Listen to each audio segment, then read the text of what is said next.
নমস্কার, জয়া হোম কিচেনে সকলকে স্বাগত। আজ যে রেসিপিটি আপনাদের সাথে শেয়ার করব তা প্রত্যেক দিনের রেসিপির চেয়ে একটু আলাদা স্বাদের হবে খেতে। আর গরম গরম ভাতের পাশে যদি এই রেসিপিটি থাকে তাহলে আর অন্য কোনো পদের প্রয়োজনই হবে না। সম্পূর্ণ রেসিপিটি দেখার অনুরোধ রইল ও চ্যানেলটিকে লাইক শেয়ার সাবস্ক্রাইব করে ছোট্ট চ্যানেলটির পাশে থাকবেন। রেসিপিটি বানানোর জন্য আমি ছোট সাইজের কয়েকটা বেগুন নিয়ে নিয়েছি। বেগুনগুলোকে মাঝ বরাবর 2 টুকরো করে কেটে নেব। প্রতিটা বেগুনেই আমি এইভাবে 2 টুকরো করে কেটে নেব। বেগুনগুলো তো কাটা হয়ে গেছে, আমি কেটে নেব একটা পেঁয়াজ, একটা টমেটো ও 2টো কাঁচা লঙ্কা। আর বেটে নেব হাফ চামচ গোটা জিরে, দেব 2 চামচ গোটা সর্ষের দানা ও অর্ধেক শুকনো লঙ্কা। নিজের স্বাদ মতো লঙ্কাটা ব্যবহার করবেন। বানিয়ে নিয়েছি জিরে ও সর্ষের পেস্ট। আমি কয়েকটা রুই মাছের পিস নিয়ে নিয়েছি। পরিমাণ মতো নুন ও হলুদ মাখিয়ে নেব মাছের পিসগুলোর মধ্যে।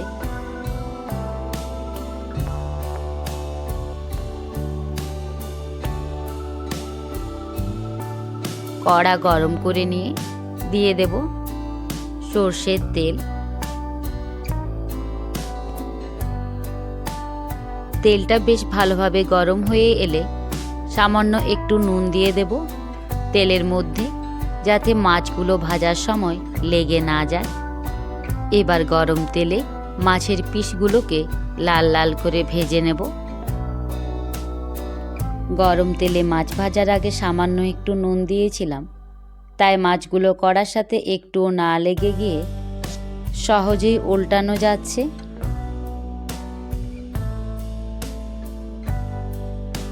মাছের পিসগুলো 2 সাইড সুন্দরভাবে লাল লাল করে ভেজে নিয়েছি। এবার উঠিয়ে নেব।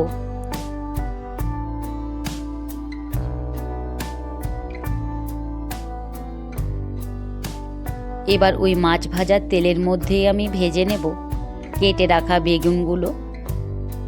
বেগুনগুলোকে খুবই হালকাভাবে ভেজে নেব।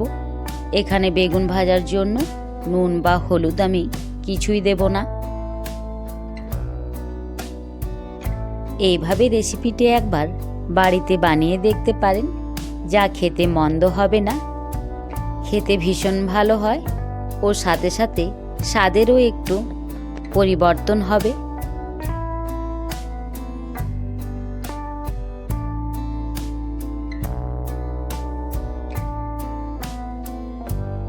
বেগুনগুলোকে হালকা করে ভেজে নিয়েছি। এবার উঠিয়ে নেব আর ওই তেলের মধ্যে দিয়ে দেব 1 চামচ চিনি। চিনিটা লাল হয়ে এলে তেলের মধ্যে দিয়ে দেব কেটে রাখা পেঁয়াজ। পেঁয়াজগুলোকে কিছুক্ষণ আমি ভেজে নেব।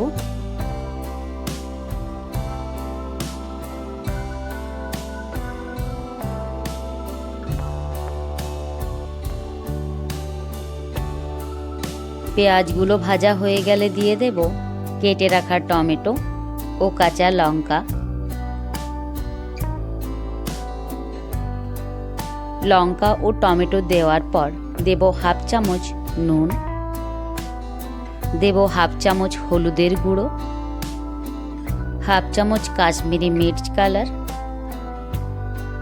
সামান্য একটু নাড়াচাড়া করে দিয়ে দেব বেটে রাখা সর্ষে ও জিরের পেস্ট।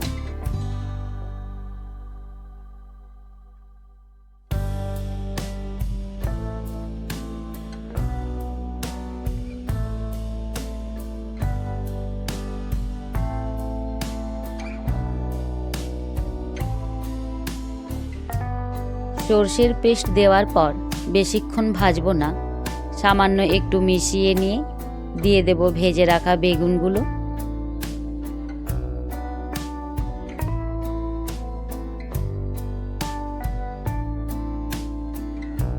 খুবই হালকাভাবে ভাজা বেগুনগুলোকে মশলার সাথে মিশিয়ে নিয়ে দিয়ে দেব বেশ কিছুটা জল।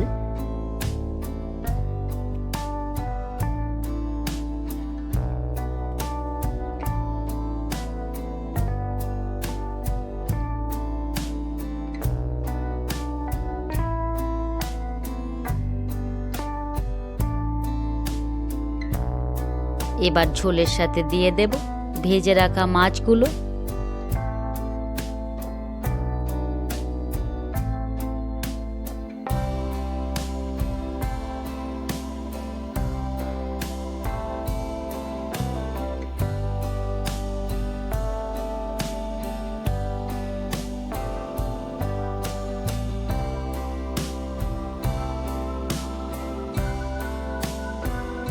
আমি আবারও সামান্য একটু জল দিয়ে দিলাম। এবার বেশ কয়েক মিনিট ভালোভাবে জাল করে নিয়ে ফুটিয়ে নিলেই রেডি হয়ে যাবে গরম গরম ভাতের সাথে খাওয়ার জন্য বেগুন ও সর্ষে দিয়ে মাছের ঝোলের রেসিপি।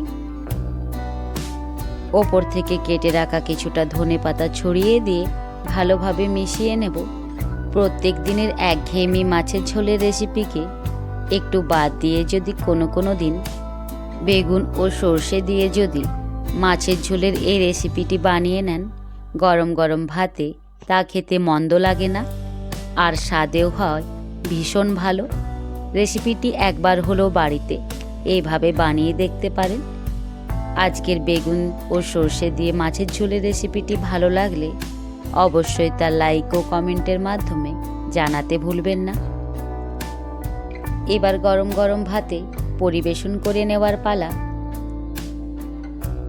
আজকের এই রেসিপিটি ভালো লাগলে অবশ্যই চ্যানেলটিকে লাইক, শেয়ার, সাবস্ক্রাইব করে চ্যানেলটির পাশে থাকবেন। ধন্যবাদ সকলকে।